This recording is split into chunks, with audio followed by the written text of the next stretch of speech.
بسم الله الرحمن الرحيم والصلاة والسلام على جميع الأنبياء والمرسلين رب اشرح لي صدري ويسر لي أمري واحلل عقدة من لساني يفقه قولي أما بعد. Voici, avant de commencer ce thème, une petite précision importante.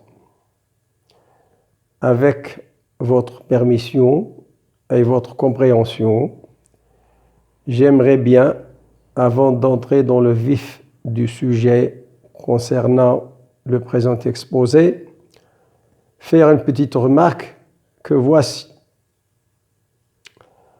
L'un des inconvénients majeurs de l'improvisation est qu'il est difficile, pour ne pas dire impossible, d'éviter les redondances et éventuellement des propos inexacts. C'était justement le cas lors du dernier exposé sur les nombres. J'ai en effet répété plusieurs fois les mêmes phrases et j'ai surtout avancé le nombre 100 000, résultat que je connais. Ceci est évidemment faux dans mon cas et ce nombre ne dépasse certainement pas les 10 000. Je vous prie de ne pas m'en tenir rigueur. Après cette digression, je reviens à ce thème proprement dit à qui j'ai donné le titre suivant. Bref, aperçu sur le monde de la géométrie euclidienne en dimension 2 et très rapidement en dimension 3. Nous soulignons de 3 traits le mot euclidienne parce que ce qu'on va dire n'est pas valable dans d'autres géométries. Donc, géométrie euclidienne. Il faut répéter le mot euclidienne autant de fois que nécessaire. Ce thème comporte 3 parties qui sont 1. Constructibilité des réels au moyen d'une règle et d'un compas.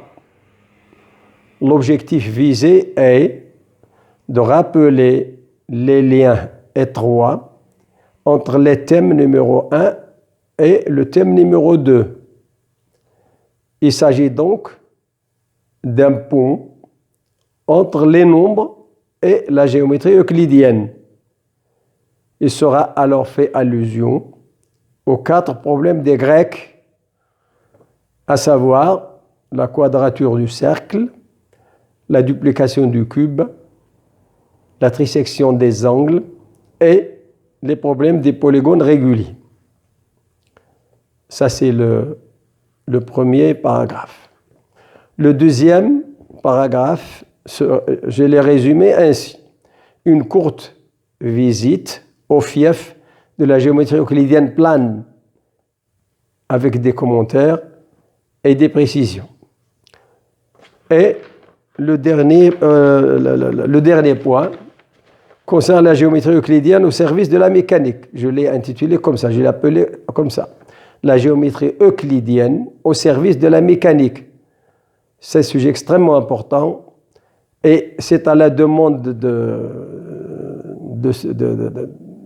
certains collègues que nous avons inclus ce thème ici. Je reviens maintenant au détail de ces problèmes un à un. Le problème de la constructibilité des nombres, on a dit que ça constitue le lien entre le thème 1 consacré au nombre et le thème 2 consacré à la géométrie euclidienne. Question naturelle, et c'est ça qui va justifier l'existence du premier paragraphe. Si nous disposons d'un compas et d'une règle qui sont des outils élémentaires qui existent depuis l'Antiquité, est-ce qu'on peut construire les nombres réels à l'aide d'une règle et d'un compas. Plus précisément, en partant d'un nombre réduit de points du plan, qu'on va définir tout à l'heure le plan, et si on part de 2 points, ou d'un nombre fini de points, mais en quantité réduite, en nombre réduit pour éviter la... Est-il possible de construire d'autres points du plan en n'utilisant que le compas et la règle? C'est ça la question. Donc je répète, voici la position du problème. Je pars par exemple de 3 points. Je pars du plan et de 3 points. O, I, grand I et grand J, auxquels nous sommes habitués. Donc j'ai 3 points. Je dispose d'un compas et d'une règle. Question, est-ce que je peux, à l'aide de ces 3 points, construire des points du plan? Et comment? C'est ce qu'on appelle la constructibilité des points. Pas des nombres réels pour l'instant, des points. Donc c'est quoi? C'est maintenant dans la dernière phrase, concernant ce paragraphe, étant donné un nombre fini de points, par exemple 3, en n'utilisant que les droites, c'est la règle, et les cercles, c'est le compas, et en agissant de la manière suivante. Chaque opération va se composer de 2 choses. Chaque pas va être composé de 2 choses. Utiliser la paire droite, une seule fois, ou cercle, une seule fois, ou droite et cercle une seule fois. Et les points d'intersection, c'est ces points-là qu'on va appeler points constructibles du plan. C'est clair? Je pense que c'est clair. Donc, ce n'est pas la peine de le répéter peut-être. Donc, par exemple, donc, répétons le procédé. Je veux, à partir de 3 points, O, I, J, le nombre peut être 5. 1, 2, 119. Ce n'est pas important. J'ai à ma disposition un compas et une règle. Et en utilisant ou la règle 2 fois, ne dépasse pas 2 fois, ou le cercle 2 fois, ou le cercle et la droite. La droite, quelle est la condition que je vais adopter? Ben, la droite que je vais considérer doit passer par 2 points de l'ensemble de départ. 2 points. Donc je considère les droites qui passent par 2 points de l'ensemble que j'ai de O, I et J. C'est bon. 2. Le cercle doit être centré en l'un des points et son rayon doit être égal à la distance entre 2 points. Par exemple, si je centre mon cercle en I, il y a 2 façons soit de tracer le cercle centré en I et de rayon égal à la distance entre O et I, ça fait 1, ou bien entre le centre en I et le rayon, c'est égal à la distance entre I et J, c'est-à-dire racine de 2. Voilà, c'est ça la constructibilité. Eh bien, je donne un exemple rapide. Comme on vient de, par exemple, la racine de 2. Nous avons dit dans le premier exposé que la racine de 2 était une belle créature simple parce qu'elle est constructible. Eh bien, oui, elle est constructible. Il suffit de prendre la droite OJ, c'est-à-dire l'axe des Y, et le cercle centré en I, et de rayons qui passe par de rayons IJ. Et la droite va intersecter le cercle en J. Et la distance entre les deux d'après Pythagore, c'est racine de 2. Donc on a réussi à montrer aux gens à l'œil nu que le racine de 2 n'est pas, c'est une créature facile à côtoyer. Bien. Quelles sont les choses qu'on peut faire autres que les racines de 2? Si j'ai 2 points, je veux, est-ce que le milieu du segment AB, est-ce que je peux le construire de cette façon-là? J'ai 2 points A et B, j'ai envie de construire le milieu de AB. Est-il possible, avec ma procédure, de l'obtenir et en combien de fois? En combien de pas? On n'appelle pas l'utilisation de l'une des 2 procédés qu'on a dit tout à l'heure. Des 3 procédés, droite-droite, plan-plan, cercle-cercle, cercle-droite. Eh bien voilà, je vais essayer de le faire rapidement, mais c'est très, très formateur, c'est très précieux, il faut le faire. Obligatoirement, il faut le faire à nos enfants dès le primaire. Ce n'est ni difficile ni compliqué. Eh bien, j'ai un AB, 2 points AB, j'ai envie de construire le milieu en utilisant mon procédé. Est-ce possible? Réponse, oui. Question, comment? Réponse, voici la réponse. Ben, il suffit de prendre un cercle centré en A et de rayon AB, parce que le rayon doit être des distances entre 2 points, il n'y a que 2 points. Je considère le cercle centré en A de rayon AB et je le trace. Ensuite, je fais la même chose avec un autre cercle, c'est permis. J'ai dit, on utilise 2 cercles, ou de droite, ou cercle de droite, et on prend l'intersection des 2 figures permises. Deuxième chose, je considère le cercle de centre B et de rayon AB. Eh bien, ces 2 cercles vont se rencontrer en 2 points, comme on le sait, et tout le monde le sait, en 2 points. Donc, les 2 points en question sont constructibles, puisque j'ai appliqué le procédé que j'ai défini tout à l'heure. Donc, j'ai obtenu 2 points, par exemple C et D. Donc, les points à partir de AB, en utilisant le procédé, j'ai réussi à construire 2 points, C et D. Comme je dois agir par étapes, c'est-à-dire définir point par point. Donc, je dis par exemple le point C.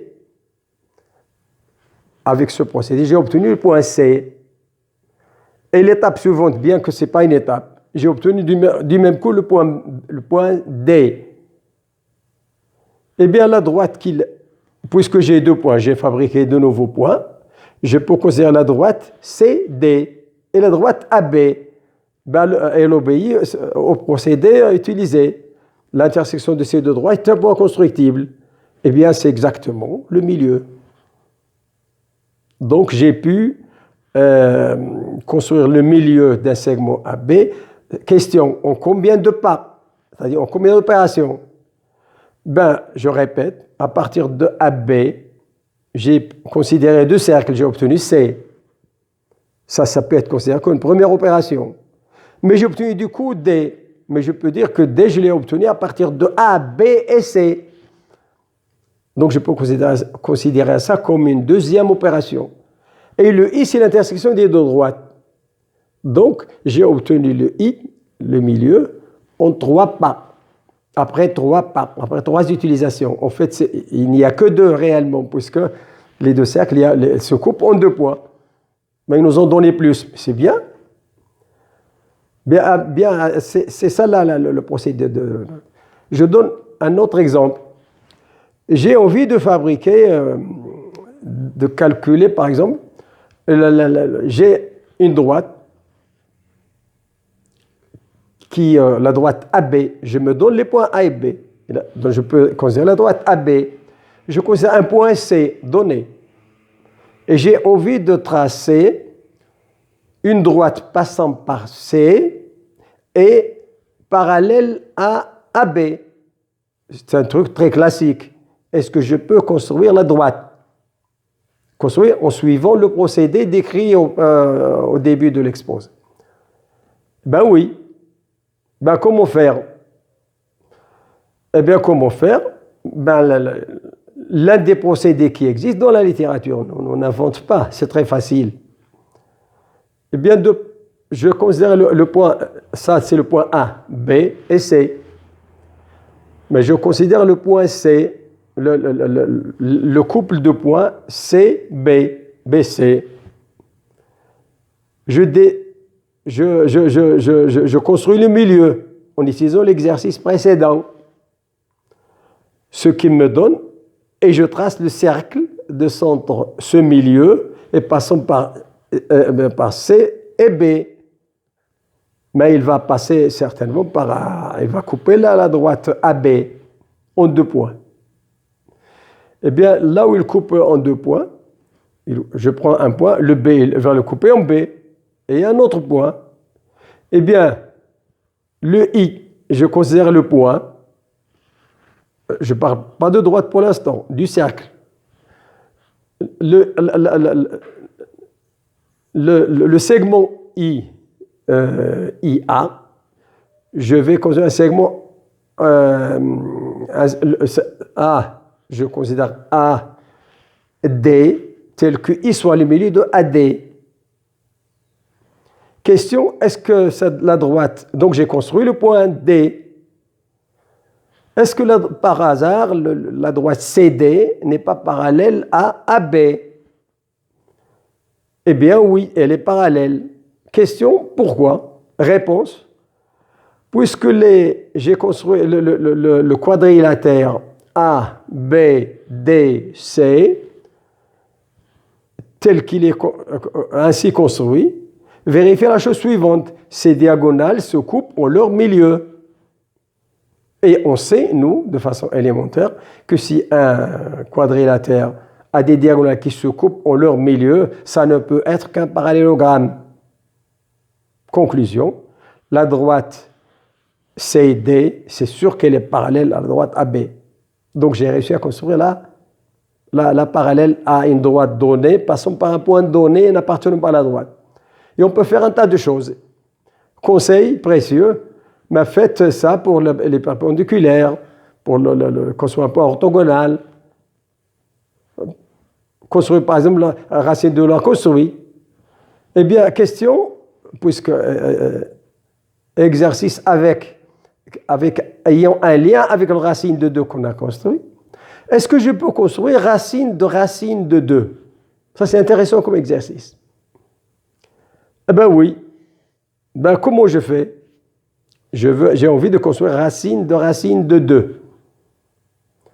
Eh bien, je considère le point O, le point I, et j'ajoute ici, entre I et racine de 2. Je l'ai construit la racine de 2. Mais je l'utilise pour considérer un cercle de centre I et de rayon racine de 2. C'est bon? Bien. Est-ce que ça va me donner la racine de 2? Par le point I, je peux construire parallèle à l'axe des X, d'après le procédé qu'on vient de donner. Bien. Le cercle de centre, je considère le cercle de centre I, qui passe par le milieu de IB. Eh bien, ce cercle va couper cette droite en un point. Ce point, je l'appelle par exemple M. C'est bon? Eh bien, et je considère l'intersection de cette droite avec le cercle en question. Mais puisque j'ai un diamètre maintenant, le point M vérifie O, M, B, il est rectangle en M, puisqu'il appartient au cercle de diamètre OB. C'est bon? Donc, je répète, le point M appartient au cercle que je viens de construire. Et comme il appartient au cercle et au bêta diamètre, eh bien, OMB est rectangle et est un angle droit. Et la droite MI, elle est orthogonale à OB, puisqu'elle est parallèle à l'axe des Y. Maintenant, dans le triangle OMB, MI est une hauteur. Et d'après les relations métriques dans le triangle rectangle, MI au carré est égal au produit des projections des côtés sur la base OB. C'est-à-dire, MI au carré est égal à la distance entre I et O. Ça fait 1. Donc ça fait 1. Et l'autre, c'est racine de 2. Donc j'ai MI au carré égale 1 fois racine de 2. C'est racine de 2. Donc MI au carré égale racine de 2. Donc MI égale racine de 2. Donc j'ai construit non seulement racine de 2, mais racine de 2. J'ai relevé quelques exemples, mais je ne peux pas tout faire, sinon il suffit de contacter la chaîne pour avoir les autres cas. Question maintenant, une fois que j'ai réussi à construire un tas de points, question naturelle, est-ce que les points du plan, ces points qui sont constructibles de cette façon, sont-ils nombreux? Ne sont-ils pas nombreux? Est-ce qu'ils sont denses dans le plan? Quelle est leur structure? Mais c'est ce que je vais donner maintenant. Les références bibliographiques contiennent les démonstrations, et nous les avons. Eh bien, si à l'instar de ce qu'on a fait avec racine de 2, si un nombre est constructible, alors sa racine est constructible. Ce qu'on a fait dans le cas 2 est généralisable à tout x positif, pour avoir racine de x. Donc voici le premier résultat. Deuxième résultat, l'ensemble, si un nombre est constructible, on dit qu'un nombre est constructible, réel, si et seulement si le point x0 est constructible, pour ne pas rester dans le plan. Donc je dis par exemple, est-ce que pi, supposons que pi soit constructible, ce qui n'est pas vrai. Alors pi est constructible parce que pi, si et seulement si pi virgule 0, qui est un point du plan, est constructible, en utilisant le procédé qu'on vient de donner. Donc, résultat 1, si un nombre est constructible, sa racine carrée est constructible, et la racine de la racine carrée, etc., sont toutes constructibles. Voici une première chose. Deuxième chose, la somme de deux constructibles est constructible. Disons que la constructibilité est compatible avec les opérations classiques, plus, moins, multiplier, diviser. Ça marche. Compatible, ça veut dire que la somme de deux constructibles est constructible. La différence de deux constructibles est constructible. Le produit de deux constructibles est constructible. La division de deux constructibles avec le deuxième non nul est constructible. Eh bien, résultat de ceci, l'ensemble des nombres constructibles est un sous-corps de R. Corps, ça veut dire stable pour ses lois. Donc voici une deuxième propriété. Troisième, si un nombre est constructible, on demande résultat fondamental, si un nombre est constructible, alors il doit être algébrique sur Q. Le mot algébrique, on l'a défini dans le premier thème, qui veut dire tout simplement que le nombre en question annule un polynôme à coefficient dans Q. Donc répétons, théorème, résultat. Un nombre constructible est obligatoirement algébrique. Voici la première chose. Deuxième chose, si on considère un polynôme de degré minimum annulé par le nombre en question, est-ce qu'il a une particularité? Oui, Oui, il faut que l'exposant du terme de plus haut degré annulé par le nombre en question soit une puissance de 2. Et ceci, pour rappel, ça justifie en quelque sorte racine de racine de racine de racine de racine, etc. Ces deux absences, ça donne une puissance de 2. Et ça, malheureusement, ça laisse penser qu'il n'y a que les racines des racines des racines qui sont constructibles. Non, non, non, il y a plus. Mais les racines carrées de racines carrées de racines carrées de la somme de la différence du quotient sont tous constructibles. Eh bien, comme application de ce petit... Attention, il n'y a pas d'équivalence. C'est démontré dans les ouvrages de référence comme Carrega ou dans des ouvrages de référence disponibles chez nous. Par exemple, application de ce théorème-là. Est-ce que racine cubique de 2 est constructible? Eh bien, réponse immédiate, non. Mais il est algébrique. Oui, il est algébrique. Mais l'exposant du polynôme x3 moins 2, c'est 3. Ce n'est pas une puissance de 2. Donc, la racine cubique de 2 ne peut certainement pas être constructible. Et voilà, c'est un malheur. On a déjà un problème avec la racine cubique de 2 qui n'est pas constructible. Question? Pourquoi sommes-nous intéressés à ce racine cubique de 2 et pas à racine cinquième de 11? Eh bien, parce qu'il est lié à l'un des problèmes des Grecs.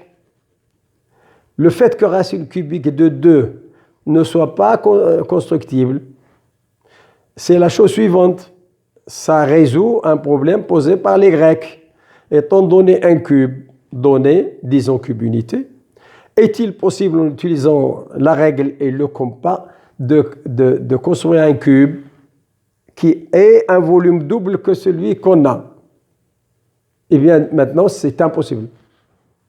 Avec le racine cubique de 2, n'est pas constructible. Voilà, donc, on répond en partie à une... l'autre, la duplication on applique maintenant ce que je viens de dire au problème des Grecs. La quadrature du cercle, qui consiste en la chose suivante. Étant donné un cercle donné, par exemple le cercle unité, est-il possible de tracer un carré, de construire un carré de même aire? Eh bien, comme racine de 2 n'est pas racine de 2, non, racine de 2 est algébrique. Racine de 2. La quadrature du cercle, supposons que ce soit... Mais ça veut dire quoi? Ça veut dire que pi c'est l'aire du cercle, unité, du disque unité. C'est pi r carré avec r égale 1, c'est pi. Et cette aire est égale à l'aire du carré construit, si et seulement si, a au carré égale pi. A au carré égale pi. Mais pi n'est pas algébrique, il est même transcendant. Donc ce problème, il est impossible de trouver un carré qui a même R que le cercle unité, par exemple. Donc le problème, ça résout le deuxième problème des Grecs. Il reste la trisection de l'angle. On en reparlera plus tard pour ne pas alourdir On va s'arrêter là. Et pour les intéressés, prière d'entrer en contact avec le comité de rédaction pour avoir des détails. Wassalamu alaikum.